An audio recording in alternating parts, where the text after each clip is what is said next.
scam. So here's to the people of Minnesota. Your governor, you better answer these questions. What can we do?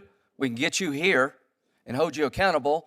This may look like a heated exchange over state paperwork, but it's actually a warning about what happens when accountability collapses inside public systems.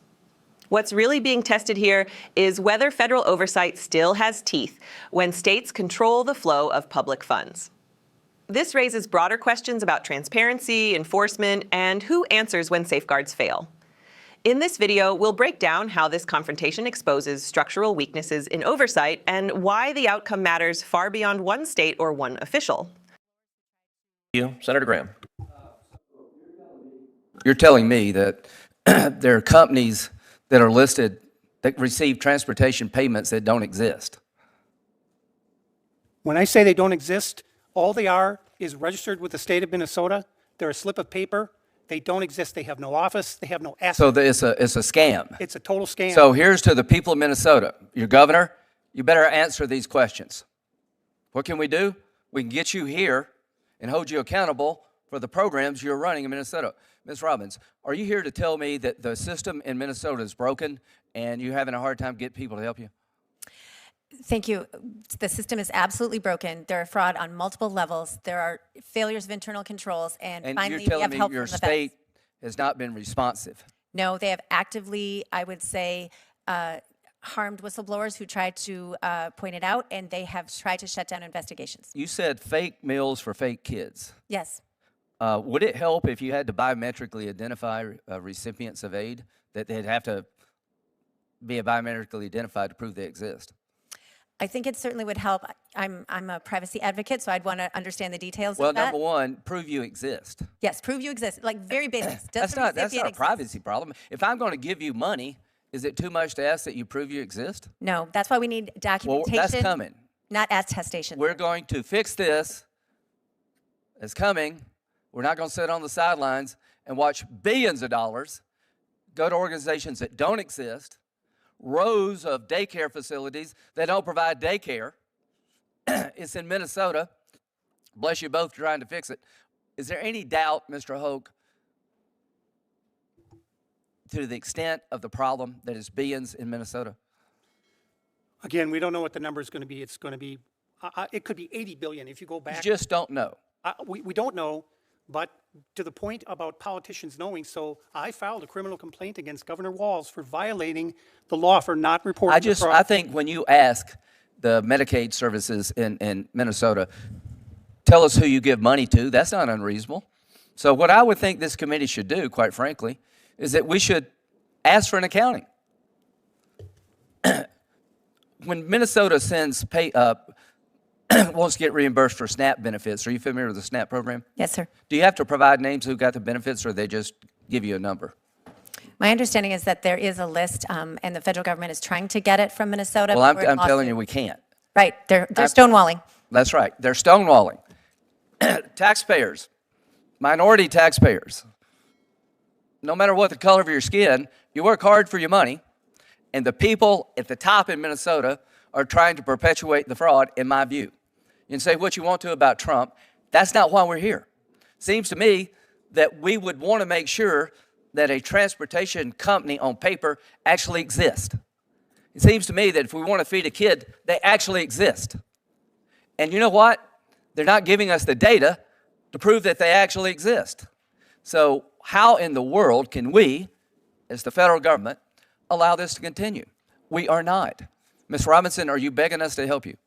Yes, and we're grateful for the help that's come recently from the Trump administration and from our partners here in these committees. Mr. Hoke, are you begging this committee to help you? Yes. Message received. Mr. Weissman, I don't want to waste your time or mine. Bottom line is, we're going to find a way to help the taxpayer. I don't mind. I like feeding kids who are hungry and can't afford to get a meal unless they get one at school. I don't mind helping Medicaid people to get to where they want to go. I do mind when we're getting ripped off. And to the leadership of Minnesota, your day is coming. And if you think it's just Minnesota, Senator Cornyn, you're right, it's everywhere. And we're going to find it. That's the least we can do as managers of these programs. God bless you all. What we just witnessed in that hearing was not a routine exchange. And it was not political theater. It was a rupture. A moment when the language of polite governance gave way to something far more serious. When Senator Lindsey Graham looked directly at the issue and said, "Governor, you better answer these questions," the room shifted. Because that sentence carried weight, it carried warning, and it carried the unmistakable message that the era of quiet deflection may be coming to an end.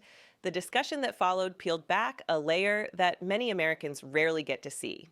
Companies registered on paper, but existing nowhere in reality. Programs funded with public dollars, yet unable or unwilling to prove where that money actually went. Witnesses describing systems that were not merely flawed, but actively resistant to scrutiny. Not just slow to respond, but accused of pushing back against those who tried to sound the alarm. This was not an abstract policy debate. It was a confrontation with the basic premise of public trust. When taxpayer-funded programs cannot verify who is receiving funds, when oversight is met with stonewalling, and when documentation is treated as optional rather than essential, something foundational begins to crack.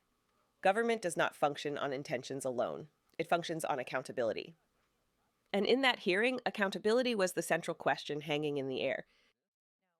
The testimony painted a picture of internal controls that failed, of warning signs that were ignored, and of investigators who allegedly faced resistance instead of cooperation. These are not minor administrative oversights. These are systemic failures that raise uncomfortable questions about leadership and responsibility. When billions of dollars are potentially involved, "we don't know" is no longer an acceptable answer. It becomes a liability. The exchange also revealed something deeper about power. Power is not only about who signs the checks or who runs the programs. Power is about who controls the information. And throughout that hearing, one theme kept resurfacing. Data that should be readily available was not being provided. Names, records, proof. The most basic elements of transparency were treated as negotiable. And when transparency disappears, trust goes with it. This is why the moment mattered. Because it was not just about one state or one administration, it was about the broader culture that has taken root in government institutions across the country. A culture where complexity becomes a shield, where bureaucracy becomes a barrier, where responsibility is diluted across agencies until no one is truly answerable. Senator Graham made it clear that this was not about partisan loyalty. He said it plainly. This was not about defending or attacking a former president. It was about whether public money is being managed with integrity, whether systems designed to help people are instead being exploited by entities that exist only on paper, whether leaders are willing to confront uncomfortable truth or prefer to delay until the spotlight moves on. And then there was the human element, witnesses asking for help, not in dramatic language, but in measured, exhausted tones. People inside the system saying on the record that they could not fix it alone, that they needed Congress to step in, that without intervention, the problems would continue to grow. That is not the sound of a healthy system. That is the sound of one under strain. The moral tension at the heart of this hearing was unmistakable. Helping those in need is not controversial. It is one of the core responsibilities of a functioning society. But when programs meant to serve that purpose are exploited, the damage goes far beyond financial loss. It corrodes public confidence. It fuels cynicism. It makes citizens question whether compassion and competence can coexist in government at all. And this is where leadership is tested. Not when systems work smoothly, but when they break. Not when answers are easy, but when they are uncomfortable. Leadership means answering questions even when the answers are inconvenient. It means opening the books, not closing ranks. It means understanding that accountability is not an attack. It is an obligation. The warning issued in that room was not subtle. It was a signal that oversight is coming, whether it is welcomed or not, that subpoenas, audits, and public scrutiny are tools of governance, not acts of hostility, and that elected officials, regardless of position, are ultimately stewards, not owners of the public trust. As the hearing closed, the message was unmistakable. This is bigger than Minnesota, bigger than one governor, bigger than one committee. It is about whether the American system still has the will to police itself, whether those entrusted with power are willing to submit to the same standards they impose on everyone else. Moments like this do not always lead to immediate reform. Sometimes they fade into the background noise of Washington. But sometimes they become turning points, moments when questions can no longer be ignored, when documentation must be produced, when accountability becomes unavoidable. And that is why this matters, because democracy does not erode all at once. It erodes quietly when oversight is dismissed, when transparency is delayed, and when responsibility is treated as optional. But it can also be defended in hearings like this, in moments like this, when someone finally says, you need to answer. The question now is not what was said in that room. The question is, what happens next? Will the records be produced? Will the systems be fixed?